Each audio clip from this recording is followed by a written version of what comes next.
बिस्मिल्लाहिर्रहमानिर्रहीम अल्लाहुम्मा सल्लि अला मुहम्मदिन व अला आलि मुहम्मद। अस्सलाम वालेकुम नाज़रीन, मैं हूँ आपका मेज़बान खालिद शबील और आप देख रहे हैं मेरा यूट्यूब चैनल। पाकिस्तान तहरीक इंसाफ के सरबराह इमरान ख़ान साहब एक के बाद दूसरे मुकदमे से बरी होते जा रहे हैं और दूसरी तरफ अपोजिशन जमातों के अंदर गम गुस्से की लहर जो है वो शिद्दत इख्तियार करती जा रही है। तौहीन अदालत केस में जो आज इस्लामाबाद हाई कोर्ट के अंदर जो हेयरिंग हुई, इमरान ख़ान साहब ने वहाँ पे माफ़ी मांग के सबको हैरान कर दिया। इसके नतीजे में कहीं खुशी है तो कहीं गम दिखाई दे रहा है।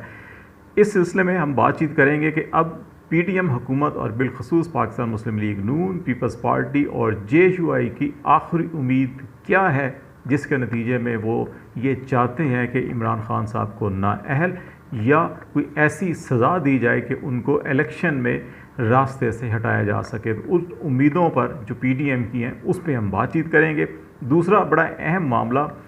इस वक्त शहबाज शरीफ साहब की हुकूमत ख़ुद अपने इत्तेहादियों के बोझ के नीचे दबी हुई है और ये बोझ किस नौयत का है, क्या शहबाज शरीफ साहब इस बोझ से निकल पाएंगे या ये इत्तेहादियों का बोझ ही इस हुकूमत को ले डूबेगा, इस पे हम बातचीत करेंगे। और तीसरा अहम मामला कि अब होने क्या जा रहा है।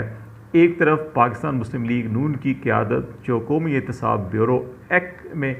तब्दीली की गई है, उसके नतीजे में अभी पीपल्स पार्टी भी और पीएमएलएन की क़यादत बिलखसूस नवाज़ शरीफ साहब, इसहाक डार और मरियम नवाज़ साहिबा जो हैं कि बड़े उम्मीद हैं कि उनके जो सज़ाएँ हैं वो ख़त्म हो जाएंगी, क्योंकि नैब के प्रोसिक्यूटर भी उनके अपने, नैब भी अपना, हुकूमत भी अपनी और कानून भी अपनी मर्ज़ी का, तो अब अदालतें उनके ख़िलाफ़ कुछ नहीं कर सकेंगी। तो ऐसी सूरत हाल में अगर नवाज़ शरीफ साहब और मरियम नवाज़ साहिबा की भी नाअहली ख़त्म होती है या उनकी सज़ा ख़त्म होती है, तो उसके बाद क्या सूरत हाल इख्तियार होने जा रही है, इसके ऊपर हम बातचीत करेंगे। अगर तौहीन अदालत के मामले का तज़किरा किया जाए तो इसके अंदर तवक्को यही की जा रही थी कि इमरान ख़ान साहब इस मामले में अदालत से माफ़ी मांग लेंगे। उन्होंने पब्लिक मीटिंग के अंदर भी, गैदरिंग के अंदर ये बरबला इजहार किया कि वो तो उस आखिरी पेशी पर ही बात करना चाहते थे, लेकिन उन्हें बात करने की इजाज़त नहीं दी गई।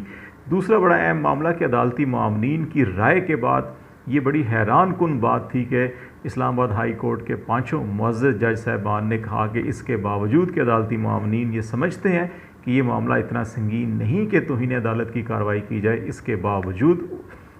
इस्लामाबाद हाई कोर्ट के पाँचों जज साहबान ने फ़र्द जुर्म आयद करने का फ़ैसला किया था। कॉन्स्टिट्यूशनल और लीगल हिस्ट्री में इसको भी बड़ी एक अजीब व गरीब नज़रों से देखा जा रहा था और ये तवक्को की जा रही थी कि अगर इसमें इसके बावजूद कि अदालती मामलीन इस मुकदमे के हक़ में नहीं अदालत मुकदमा चलाती है या कुछ सज़ा देती है, तो फिर बकौल मखदूम अली ख़ान कि लोग ये समझने में हक़ बजानिब होंगे कि सियासी मकासद के लिए अदलिया को इस्तेमाल किया गया। और ये जुमला उन्होंने हेयरिंग के दौरान जब वो बतौर अदालती मुआवन दलाइल दे रहे थे उस वक़्त भी अदालत के सामने ये जुमला दोहराया था। तो इसलिए एक तरफ अदालत ने तहम्मुल और बुर्दबारी का मुज़ाहरा किया और दरगुज़र किया, और दूसरी तरफ इमरान ख़ान साहब ने भी अच्छा किया कि वो अपने आप को उन्होंने अदालत के सामने सरेंडर किया। और ये बात उन्होंने बरबला पब्लिक में भी और अदालत में भी कही कि अगर वो खातून जज समझती हैं कोई धमकी है या कोई ख़तरा है, तो वो और उनकी पार्टी कारकुन जो है किस चीज़ की ज़मानत देते हैं और वो उस खातून जज से भी जाके उसको वजाहत भी दे देंगे और माफ़ी भी मांगने के लिए तैयार हैं। जिसके बाद अदालत ने फ़र्द जुर्म आयद करने का फ़ैसला मौखर कर दिया और कहा कि आप एफिडेविट जो है कि इस सिलसिले में अपना एक बयान हल्फी अदालत के अंदर जमा करवा दें। यकीनी तौर के ऊपर अदालत में बयान हल्फी जमा करवाने के बाद जो 3 अक्टूबर की तारीख़ मुकर्रर की गई है नेक्स्ट डेट, उस पर यह मामला भी रफ़ा दफ़ा हो जाएगा।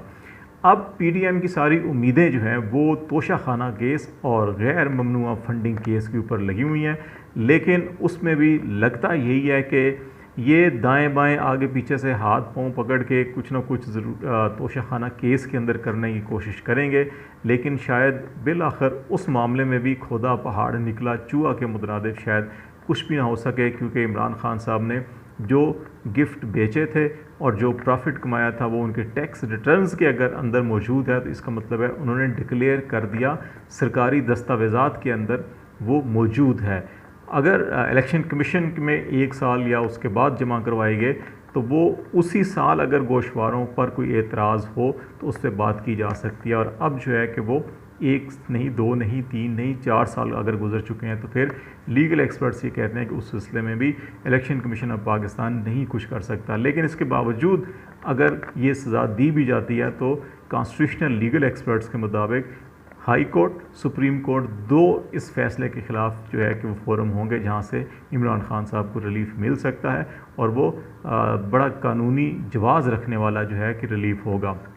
गैर ममनुआ फंडिंग केस के अंदर भी पार्टी या इमरान खान साहब को कोई जद नहीं आ सकती। ज़्यादा से ज़्यादा ये होगा कि वो जिनको गैर मुल्की करार दिया गया है अगर वो अपने पाकिस्तान के शनाख्ती कार्ड या पासपोर्ट ज़ाहिर कर देते हैं तो उसके बाद वो मामला भी खटाई में पड़ जाएगा और सिर्फ वो जहाँ पे प्योरली किसी गैर मुल्की ने अगर दिया है तो वो चंद $1000 या चंद $100 होंगे जिनको भाग के सरकार जब्त किया जा सकता है। तो वो मामला भी इसलिए ज़्यादा कोई नहीं है। तो इसलिए अब ये सारी सूरत हाल दिखाई ये देती है कि अब PDM की सियासी जमातों को अदालतों से या इदारों से शायद इमरान खान साहब का रास्ता टेक्निकल बुनियादों के ऊपर रोकने में कोई खातर खा कामयाबी ना हो। अब इनको अवाम और वोट का सामना करना ही पड़ेगा, चाहे वो 2-3 माह बाद करें, 6 माह बाद करें या 1 साल के बाद करें। अब फ़ैसला जो है कि वो अवाम के हाथ में होगा और अवाम जो फ़ैसला करेंगे वो पिछले 6 माह में 8 माह के अंदर जो कुछ हमने देखा पब्लिक का रिएक्शन, ज़िमनी इंतखाबात के नताइज वो बड़ा वाज़ेह है। इसीलिए शायद PDM की जमातें जो है कि वो इलेक्शन से फ़रार इख्तियार कर रही हैं। अभी सबसे अहम मामला नवाज़ शरीफ साहब और मरियम साहिबा की सज़ाएँ हैं।